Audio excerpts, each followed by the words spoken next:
আজকের ক্লাসে প্রাচীন ভারতের ইতিহাসের ওপরে বেশ কিছু গুরুত্বপূর্ণ এমসিকিউ টাইপের কোয়েশ্চেন নিয়ে আলোচনা করব, যেগুলো প্রত্যেকটা কম্পিটিটিভ এক্সামের জন্য গুরুত্বপূর্ণ। প্রশ্নটা বলার পরে আমি 5 সেকেন্ড সময় দেব, তার মধ্যে উত্তরটা তোমরা ভাববে এবং অবশ্যই তোমরা কমেন্ট করে জানাবে, ভুল হোক বা ঠিক হোক কমেন্টে লিখবে। আর লাস্টে আমি উত্তরটা বলে দেব, তখন তোমরা নিজেদের উত্তরের সাথে মিলিয়ে নেবে।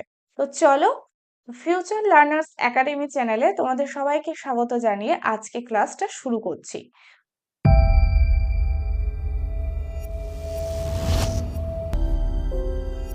তোমার কোনো বন্ধু যদি কম্পিটিটিভ এক্সামের জন্য প্রিপারেশন নিয়ে থাকে, তাহলে অবশ্যই ক্লাসটা তাদের সাথে শেয়ার করো এবং এরপরে প্রত্যেকটা টপিক ধরে, প্রাচীন ভারতের প্রত্যেকটা টপিক ধরে, প্রাগৈতিহাসিক যুগ, হরপ্পা সভ্যতা থেকে শুরু করে পুরো প্রাচীন ভারতের প্রত্যেকটা অধ্যায় ভিত্তিক এমসিকিউ নিয়ে আমি পরের ক্লাসগুলোতে আলোচনা করব। প্রথম প্রশ্ন তোমাদের জন্য রেখেছি, ইন্ডিকা গ্রন্থের রচয়িতা কে? অপশনগুলো দেখে নেওয়া যাক। চাণক্য, দ্বিতীয় সেলুকাস এবং তৃতীয় মেগাস্থিনিস। এর মধ্যে কোন উত্তরটা হবে ঝট করে কমেন্টে জানাও, তোমাদের সময় শুরু হচ্ছে এখন।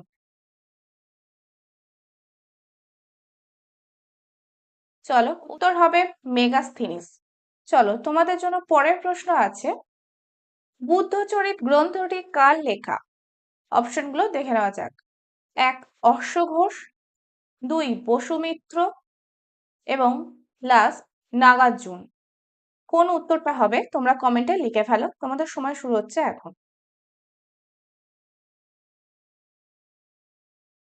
উত্তর হবে অশ্বঘোষ। পরের প্রশ্ন, সিন্ধু সভ্যতা কোন যুগের সভ্যতা? অপশনগুলো দেখে নেওয়া যাক। 1 ব্রোঞ্জ যুগের সভ্যতা, 2 তাম্র যুগের সভ্যতা, 3 লৌহ যুগের সভ্যতা।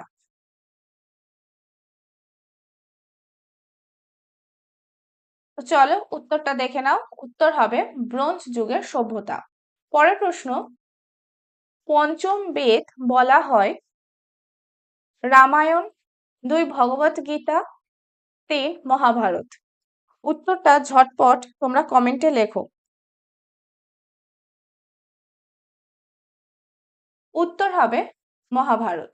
আমি তোমাদের সময় দিচ্ছি এ কারণেই, যাতে তোমরা একটু ভাবো এবং উত্তরগুলো বলার চেষ্টা করো। তো সেই সময়টা অবশ্যই তোমরা কাজে লাগাও, এটাই চাইলে তোমরা খাতায় লিখেও নিতে পারো।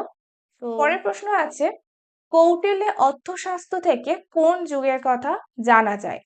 অপশন হবে গুপ্ত, 2 মৌর্য, 3 পাল। কোন অপশনটা হবে ঝটপট জানাও তোমার।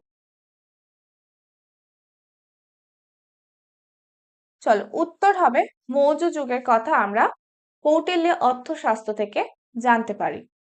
পরের প্রশ্ন, মগধের রাজধানী কোনটি? 1 পাটনা, 2 উজ্জয়িনী, 3 রাজগৃহ। কোন উত্তরটা হবে সেটা ঝটপট কমেন্ট করে জানাও, সময় শুরু হচ্ছে এখন।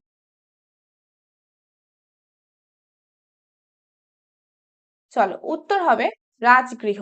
এখানে একটা জিনিস তোমরা মনে রাখবে, বা যারা খাতায় লিখছো লিখে রাখো, রাজগৃহ ছিল মগধের প্রথমে বা পূর্বে যদি রাজধানী বলা হয়, মগধের রাজধানী, তাহলে রাজগৃহ হবে। এবং পরবর্তীকালে পাটলিপুত্র মগধের রাজধানী ছিল। আবার পাটলিপুত্র থেকে রাজগৃহ করা হয়, আবার রাজগৃহ থেকে পাটলিপুত্র, এইভাবে কিন্তু বারবার চেঞ্জ করা হয়েছিল। বিভিন্ন রাজা মগধের সিংহাসনে বসেছেন এবং তারা রাজধানীকে পরিবর্তন করেছিল।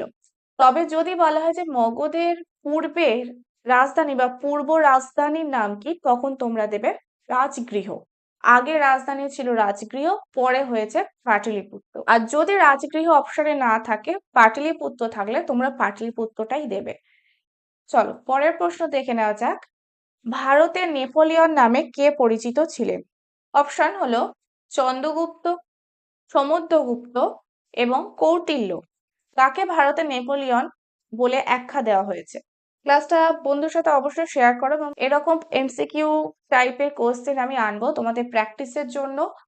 আর এর আগে ষোড়শ মহাজন পদের ওপরে ক্লাস করিয়েছি, ক্লাসটার লিঙ্ক ডেসক্রিপশনে দেওয়া থাকবে, দেখে নিতে পারো। এবং এরপরে আমি মগধের উত্থানের ওপরে ক্লাস নিয়ে আসবো। ক্লাসটা দেখার জন্য অবশ্যই সাবস্ক্রাইব করে রাখো। উত্তর হবে সমুদ্রগুপ্ত। পরের প্রশ্ন, কারা ভারতের স্বর্ণ মুদ্রা চালু করেছিলেন? অপশন আছে মৌর্য, 2 কুষাণ, 3 চোল। ঝটপট তোমরা কমেন্ট করে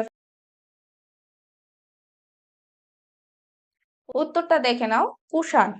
পরের প্রশ্ন, মানুষ প্রথম কোন ধাতুর ব্যবহার শিখেছিল? অপশন তামা, সেকেন্ড ব্রোঞ্জ, আর থার্ড লোহা। কোন উত্তরটা হবে ঝটপট তোমরা কমেন্ট করো।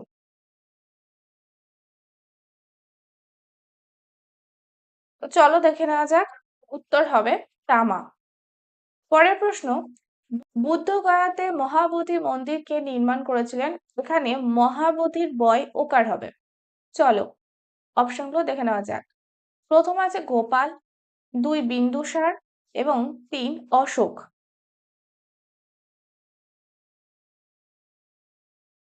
উত্তর হবে অশোক। পরের প্রশ্ন, কোন যুগকে ক্ষুদ্র প্রস্তর যুগ বা মাইক্রোলিথিক যুগ বলা হয়? অপশন প্রাচীন প্রস্তর যুগ, সেকেন্ড মধ্য প্রস্তর যুগ এবং থার্ড নব্য প্রস্তর যুগ।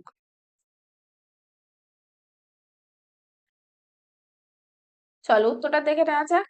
উত্তর হবে মধ্য প্রস্তর যুগ।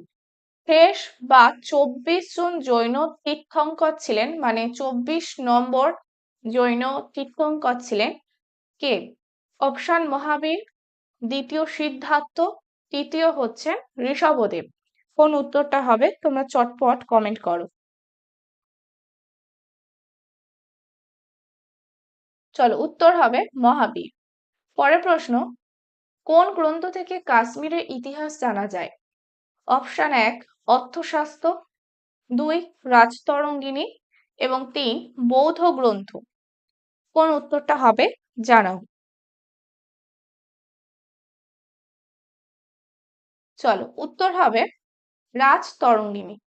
পরের প্রশ্ন, বুদ্ধ কথার অর্থ কি?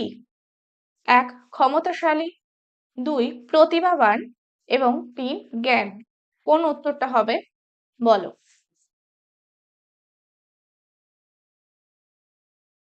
উত্তর হবে জ্ঞান। পরের প্রশ্ন, জৈন ধর্মে প্রথম তীর্থঙ্কর কে ছিলেন? অপশন 1 মহাবীর, 2 ঋষভদেব, 3 পার্শ্বনাথ। কোন উত্তরটা হবে ঝটপট বলো।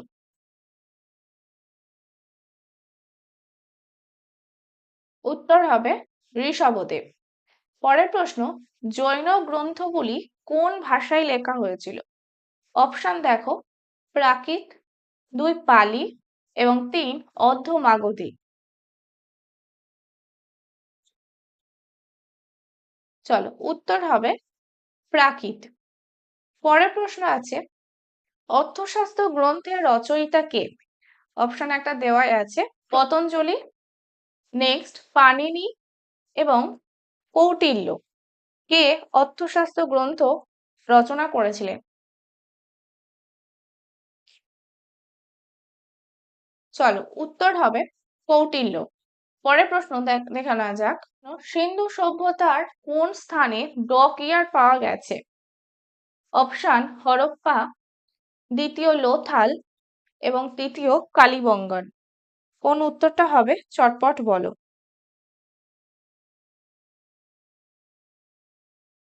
উত্তর হবে লোথাল। পরের প্রশ্ন, বিক্রমাদিত্য কার উপাধি ছিল? প্রথম চন্দ্রগুপ্ত, দ্বিতীয় চন্দ্রগুপ্ত এবং সমুদ্রগুপ্ত। কোন উত্তরটা হবে বলো। চলো উত্তরটা দেখে নেওয়া যাক। উত্তর হবে দ্বিতীয় চন্দ্রগুপ্ত। তক্ষশিলা বিশ্ববিদ্যালয় কোথায় অবস্থিত ছিল? চলো অপশনগুলো দেখে নেওয়া যাক। 1 বিহার, 2 উত্তরপ্রদেশ এবং 3 বলছে কোনোটিই নয়। কোন উত্তরটা হবে বলো।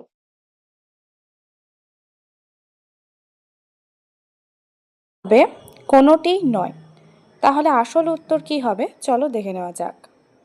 আমরা যদি বর্তমান অবস্থানটা দেখি তাহলে পাকিস্তানের পাঞ্জাব প্রদেশের রাওয়ালপিন্ডি জেলায় অবস্থিত তক্ষশিলা বিশ্ববিদ্যালয়। এই জায়গায় সেই সময় তক্ষশিলা বিশ্ববিদ্যালয়টা অবস্থিত ছিল। তো এই ছিল তোমাদের জন্য 20টা প্রশ্ন। এরপরে আমি অধ্যায় ভিত্তিক টপিক ওয়াইজ কোশ্চেন নিয়ে আসবো এমসিকিউ প্র্যাকটিসের জন্য। তো চ্যানেলটি সাবস্ক্রাইব করে রেখো অবশ্যই।